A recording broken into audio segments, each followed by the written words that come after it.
ভারত পাকিস্তান যে যুদ্ধ শুরু হয়েছে, আমাদের দেশে অনেকে আশা করছে যে এই যুদ্ধে আমরাও সামিল হয়ে যাব বা আমরাও যুদ্ধ করব। প্রথম কথা হলো যে নবী করিম সাল্লাল্লাহু আলাইহি সাল্লামের প্রতিশ্রুত সেই ঐতিহাসিক মুসলমানদেরকে বাতিলের বিরুদ্ধে লড়তে হবে, জীবন দিতে হবে, জিহাদে যেতে হবে, এটার জন্য মুসলমান প্রস্তুত থাকতে হবে। মুসলমান কখনো ভীতু হয়ে জীবন বাঁচানোর জন্য আপনার চেষ্টা করবে এবং শাহাদাতকে এড়ানোর চেষ্টা করবে, এটা মুসলমানের কাজ হতে পারে না। মুসলমান সবসময় শাহাদাতের তামান্না তার অন্তরে লালন করতে হবে।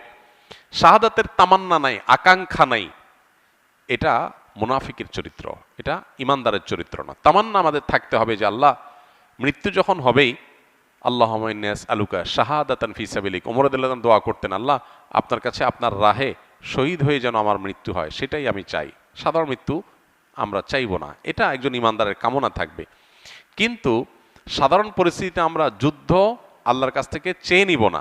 শাহাদাত চাওয়া আর যুদ্ধ চাওয়া এক জিনিস না। দেখেন ওমর রাদিয়াল্লাহু তাআলা আনহু শহীদ হয়েছেন, একজন অগ্নিপূজকের খঞ্জরের আঘাতে নামাজরত অবস্থায় তিনি মারা গেছেন এবং শাহাদাতের মর্যাদা আল্লাহ তাকে দিবেন ইনশাআল্লাহ।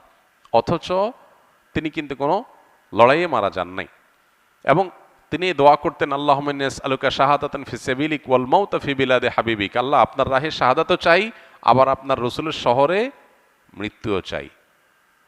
কেউ কেউ মনে করতে এটা সাংঘর্ষিক দোয়া। শাহাদাত তামান্না করলে তো জেহাদের ময়দানে যেতে হবে, এটা তো মদিনায় তো জেহাদ চলে না, জেহাদ তো বাইরে চলে। আবার চাচ্ছেন মদিনায় মরতে, দুইটা কিভাবে হয়? আল্লাহ তাআলা দুইটাই দিয়েছেন, শাহাদাতের মর্যাদাও দিয়েছেন, আবার মদিনাতে মৃত্যুও দিয়েছেন। এই জন্য ইমানদার আল্লাহর কাছে দোয়া করার আছে, দোয়া করবে, তামান্না লালন করতে হবে, স্বপ্ন লালন করতে হবে, চেতনা ধারণ করতে হবে, নাহলে ইমানদার হতে পারবে না। সবই ঠিক আছে, কিন্তু সুস্থ স্বাভাবিক অবস্থায় যদি কেউ আল্লাহর কাছে যুদ্ধ চেয়ে নেয়, সেটা কিন্তু কাম্য না। নবী সাল্লাল্লাহু আলাইহি সাল্লাম আল্লাহর কাছে আমাদেরকে নিরাপত্তা চাইতে বলেছেন, যুদ্ধ না। যুদ্ধ এসে গেলে করার জন্য প্রস্তুত থাকবো, তার জন্য প্রস্তুতি নিব, সবই ঠিক আছে, আলোচনা জারি রাখবো যাতে করে চেতনা শানিত থাকে, কিন্তু যেচে যুদ্ধ নিব না। আমরা আল্লাহর কাছে আমন, আফিয়াহ এবং সালামাহ এটা প্রত্যাশা করব। এবং সেই সাথে প্রতিটা এ জাতীয় বড় ঘটনা আমাদেরকে অনেক কিছু শেখায়, সেখান থেকে আমরা শিক্ষা গ্রহণ করব। আমরা সেখান থেকে বিভিন্ন আইব্রত, বিভিন্ন শিক্ষা এটা গ্রহণ করে আমাদের জীবনকে আলোকিত করব, সমৃদ্ধ করব, ইমানকে বাড়াবার চেষ্টা করব। এবং সেই সাথে মুসলমান হিসেবে অবশ্যই ইসলাম এবং মুসলমানদের কল্যাণ, বিজয় এগুলো কামনা করব। সূরা রুম আমরা পড়ার চেষ্টা করতে পারি, যাদের সুযোগ আছে সূরা রুমের শুরুর আয়াতের তাফসীরটা পড়ে দেখতে পারি।